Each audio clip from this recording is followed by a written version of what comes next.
Well, hey friends, welcome back. Thanks so much for joining us. We have back on the line our good friend and colleague Bix Weir from roadtoruta.com, and we see another smash in the metals prices. What a shocker, huh? We're so used to it now. You see it and it just doesn't matter anymore. Well, it doesn't matter if you hold physical and you know the real value of physical, because paper games, ones and zeros on computers, that's a paradigm that cannot go on forever. And like all things Bix, sooner or later it will come to an end. I do want to ask you about this, though. We posted a piece from my friend, the Wealth Watchman at SGT Report, and he's talking about J.P. Morgan Chase and the shenanigans going on at the Comex.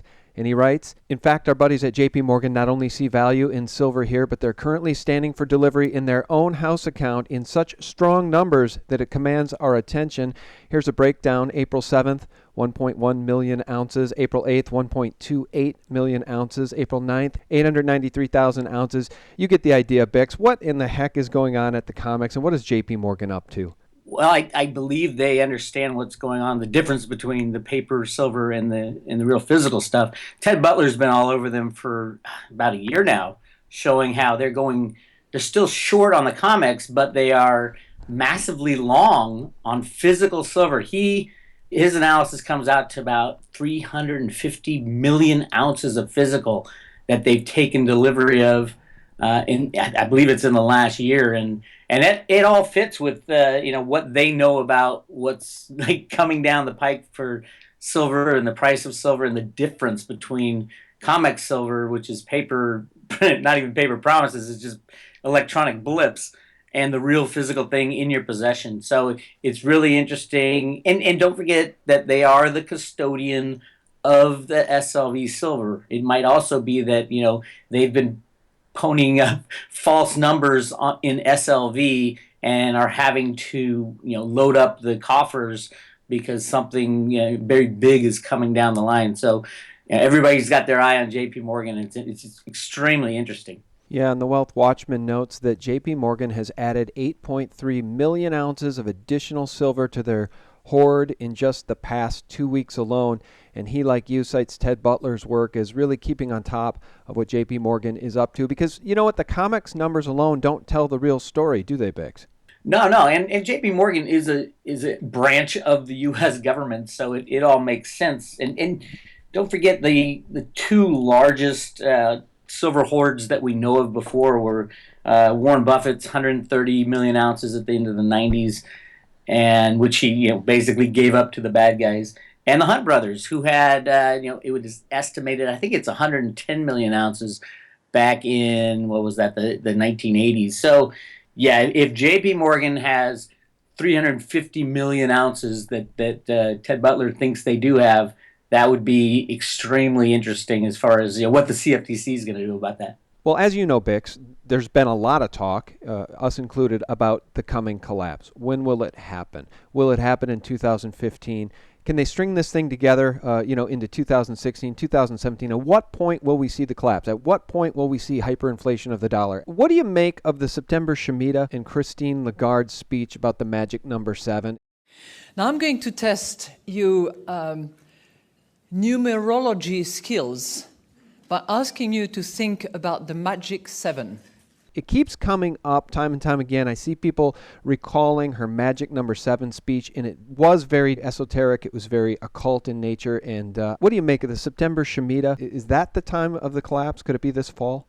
I've written about this in my book, and we got to remember who runs this financial system, who has the power to pull the plug.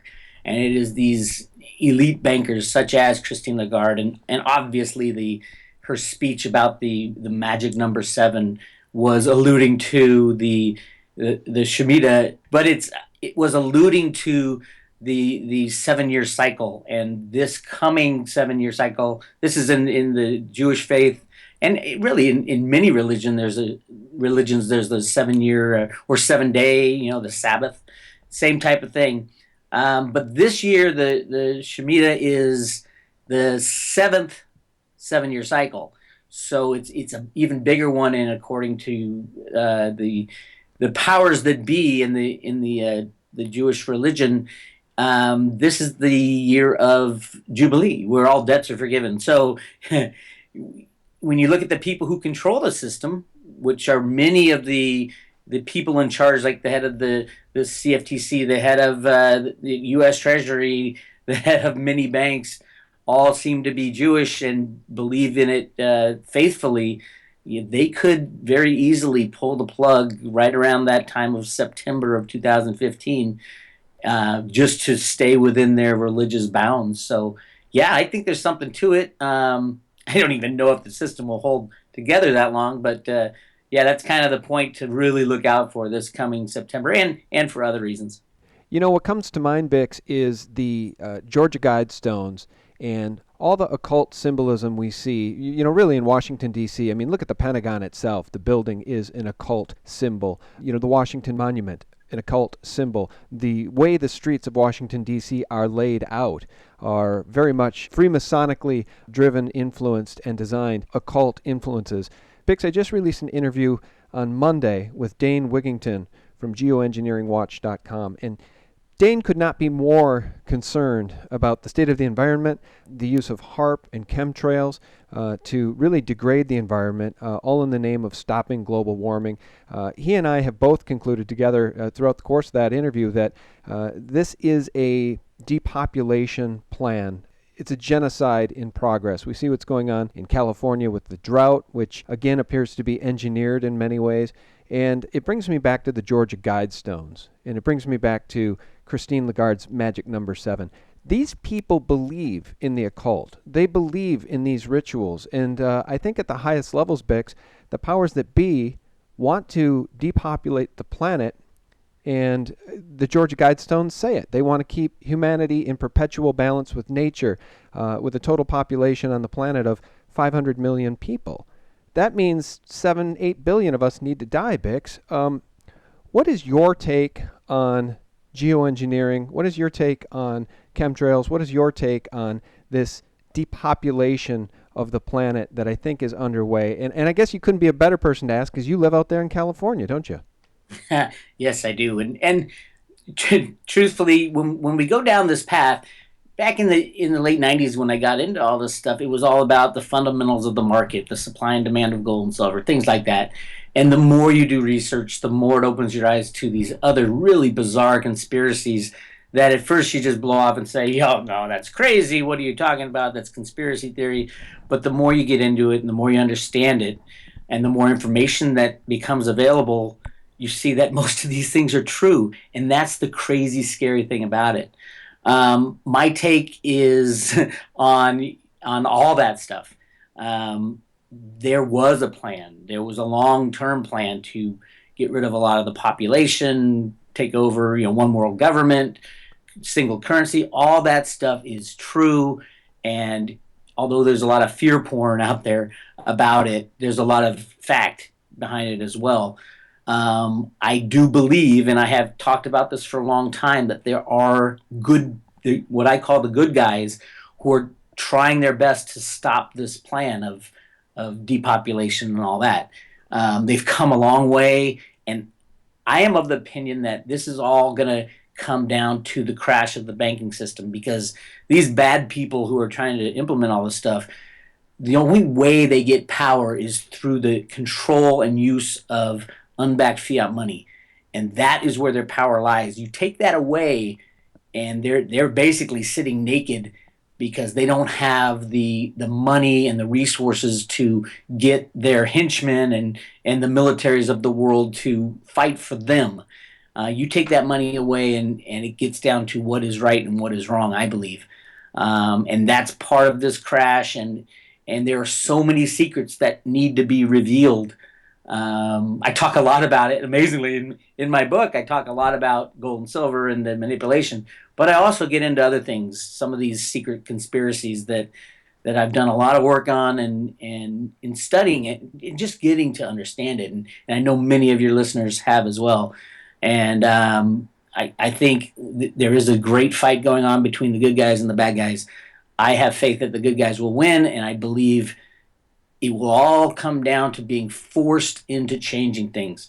And the way the world gets forced into change is through the crash of the banking system, which I believe is already programmed into the computers, just waiting for that click of a mouse to kick it off, probably come at least before or during the September Shemitah. Well, guys, just to remind you, the title of Bix's book is Silver, Gold, Bitcoin, and God. But before we get off onto another topic, let's just flush this out as it pertains to the California drought. I'm very concerned about it. The LaRouche folks are calling it genocide by design. It's a genocide in progress. Governor Jerry Brown has recently said that the infrastructure itself, the carrying capacity of the state of California, can only deal with about 500,000 people. You got 38 million people living there, Bix. Obviously, he must be a eugenics-loving madman to say with a straight face that a state as big and beautiful and wonderful as California can only sustain 500,000 people. And so what I want to ask you, Bix, as it pertains to the drought is, what is your plan to combat this drought for your own personal survival? Are you going to leave or are you going to stay? I plan on staying. I see them spraying every day. They're spraying at, what is it, 60 to 80,000 feet. It's so obvious these days. I took a great picture right above my house there was 3 planes at about probably 60,000 feet. The exact same configuration, flying in formation. 2 of them were spraying and one had nothing coming out the back. So I always pull that picture out when people say, no, those are just contrails. That's condensation. I mean, that's just ridiculous. But yeah, they are spraying. It does appear they are manipulating the weather, the drought. There are other things going on as well, and I'm still wrapping my head around our sun is changing at the moment, and as it changes, I believe they are trying to stop the expansion of the planet, which would drive us farther away from the sun and make it safer. So as the sun gets bigger and hotter, they're trying to keep us close to the sun, which is basically, it's going to kill everything if you stay too close for too long. But that's something I'm just digging into now. I talk about it in the book, how the planet expands, and why I think they are trying to block the rays from the sun so that our planet doesn't expand and cause more turmoil as far as earthquakes and volcanoes and all that. And sinkholes, I just want to back you up on that. I don't know a lot about the planet expansion theory. I think I've heard Cliff High from the WebBots Project talk about Earth expansion and his belief that that's what's causing all of these sinkholes we're seeing all over the planet. And the sun is undergoing changes. And to Dane Wigington's point, he says this is all by design, and now the powers that be are absolutely losing control of their geoengineering project. And that's what spells doom. He says total collapse, societal and environmental, by 2040. The Earth will no longer be able to sustain life if we continue on this track. And boy, is that a scary thing to hear. I agree, but I do think the key to taking these guys out is the financial system, and taking that power, the power of money, away from them. It would do so much for humanity, and for our ability to stand up and say no more. Right. Well, is that what the AIIB is, really? I mean, if we want to talk about a counter to the IMF and the World Bank and this tyranny of bankers, we are seeing it in the real world, aren't we, Bix? We're seeing some counterbalance to this fascist tyranny, and one great example of that is the AIIB.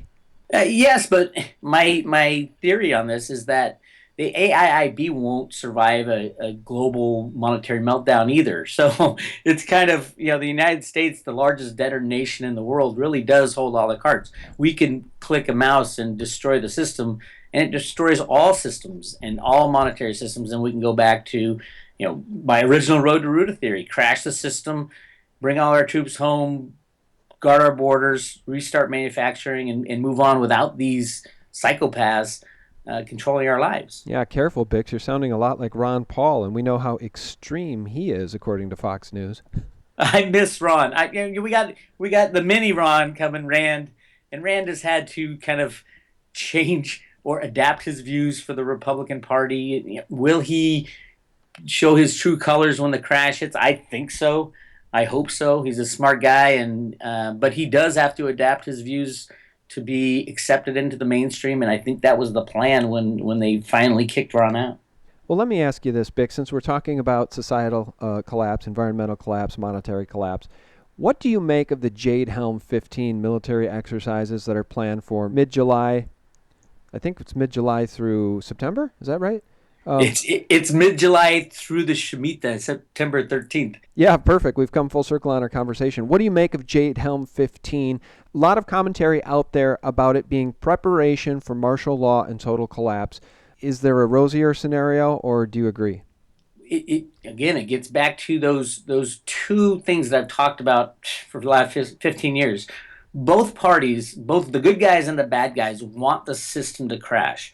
The bad guys want it to crash because they want to take over full control. The good guys want to crash to kick the bad guys out. Now, the Jade Helm 15, Jade being green, and it is coinciding with the monetary collapse, if you ask me. I am hopeful that they are positioning troops to help facilitate a peaceful transition from the unbacked monetary system through the crash into a new system that they have planned. Now, a lot of people will say, no, this is all evil and they're trying to implement martial law. Yes, I do believe that the bad guys are planning that. The question is, and I always get back to this, if the money is not there and you've got 1 million troops around the country who are not getting paid and are hearing the information that we're talking about right now and have lost their checking account and savings account, how many people within that Jade Helm operation are going to work blindly for free when all this information is coming out? That is the key to understanding whether or not Jade Helm is being put in. It's definitely being put into place, but is it being put into place for good purposes, or is it being put into place to control humanity? In order to control humanity, those bad guys are going to have to control every single one of those millions of troops that are out there and kind of brainwash them into doing their bidding, which I think in today's day and age, with so much information available, that would be very difficult. Well, we started the conversation talking about Christine Lagarde's magic number 7, and we know these people believe in the occult, and we know through the work of so many that language is so important. And you touched on jade, and it triggered a thought. Why are they calling it Jade Helm? And so I did a little Googling here. I have no idea, but I just want your thoughts on this. Jade, a gemstone of unique symbolic energy and unique in the myths that surround it. And then the word helm, a tiller or wheel, and any associated equipment for steering a ship or a boat. So we have a military exercise of unique symbolic energy, and it will be steering society down a path. And I wonder what that path is. It's either for good or it's for bad. It can't be for both. And I do find it interesting that the Army itself is saying this is an exercise for the new wars the military must face. This is for new emerging battles that must be waged in the future. And so many of us are fearful that that means a battle here in the homeland against the people. There's another, coming from a financial perspective and understanding the Wizard of Oz symbology and all that, Jade Helm could also mean Jade Helm 15. You got to remember they're throwing a 15 on there. Jade Helm could mean the end of the green fiat money. Jade is green, and Helm being basically steering, helping us steer through the end of fiat money in 2015. You can read into all kinds of different things like that, but to me, given that the timing of when it is planned to happen from July through mid-September, that's exactly when all the signs are pointing financially to the crash and the Shemitah and the end of the fiscal year for the United States. Everything's just lining up to it's happening, and it will happen at this time frame. And I really think Jade Helm 15, if it's a bad thing, if it's the bad guys attempt to control us, I don't think they can do it. If it's the good guys attempt to try to, put a little calm into a very frightening situation of everybody losing their checking, savings, 401k, things like that, then we'll probably be pretty happy that people are out there to maintain some control. Well, before I lose you, Bix, and guys, hang on, because Bix does have a surprise for us here at the end. It's something you probably never heard before, but we're saving that for the end. I want to ask you about Greece. The IMF is at Greece's throat. And again, Christine Lagarde, magic number 7, the IMF, worldwide banking tyranny. It's in the news every day. Most people don't see it as that. Most people aren't awake like our listeners and readers are, Bix, but that's what it is. It's worldwide bankster tyranny. And with the IMF at Greece's throat, what do you think is going to happen ultimately? Do you see any chance of the IMF being able to force Greece to pay these debts that they cannot afford to repay? Because it looks like Russia is there for Greece. It looks like Putin is more than willing to step in and try to help Greece find another way. And I guess what I'm driving at is the collapse of the Eurozone dream appears to be at hand. I don't know when it's going to happen, but I don't think they can stitch this thing together, can they? I don't think so either. And it's not necessarily their outstanding debt if they miss a couple $1 billion payment. It's more the derivative side, and are they going to default and trigger those derivatives? And the largest derivative holder in the world is Deutsche Bank, and they have supposedly 75 trillion. A lot of them are in European sovereign debt, and the insanity of it all is that the European Union is on such shaky ground that it takes its smallest and weakest component to hiccup and it'll take the whole thing down. So yeah, I think the IMF is going to push them because they want the system to crash too. Lagarde said it basically with her Magic 7 speech. So yeah, whether or not that's the trigger point that we can point to, it is in the derivatives that the destruction will come, and I believe it will happen between now and September. Not a lot of time left to prepare, guys. I guess those of us who have been stacking physical ought to just continue to, stay on the right track, because at the end of the day, I don't want to be left holding nothing but dollars or euros or drachmas or rubles or anything else, Bix. When the global economic collapse comes, look what JP Morgan's doing. 300 plus million ounces of physical silver. That's got to say something, guys. All right, and you have a special surprise for us, don't you? I'm going to let the cat out of the bag. I didn't know you played guitar, Bix.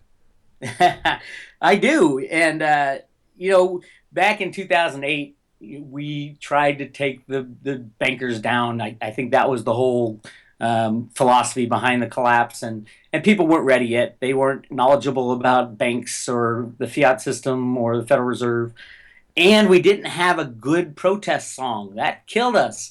So I have been feverishly working this weekend on a new protest song that we can all sing when this next crash happens.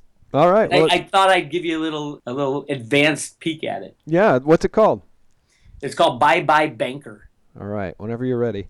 All right. Let's see if the sound works here. Bye bye banker, bye bye banker, bye bye banker, no bailouts come this time. You done took all of our money that you leveraged to the roof. Champagne and wine when the markets are fine, but when they crash it's poof. So bye bye banker, bye bye banker, bye bye banker, no bailout comes this time.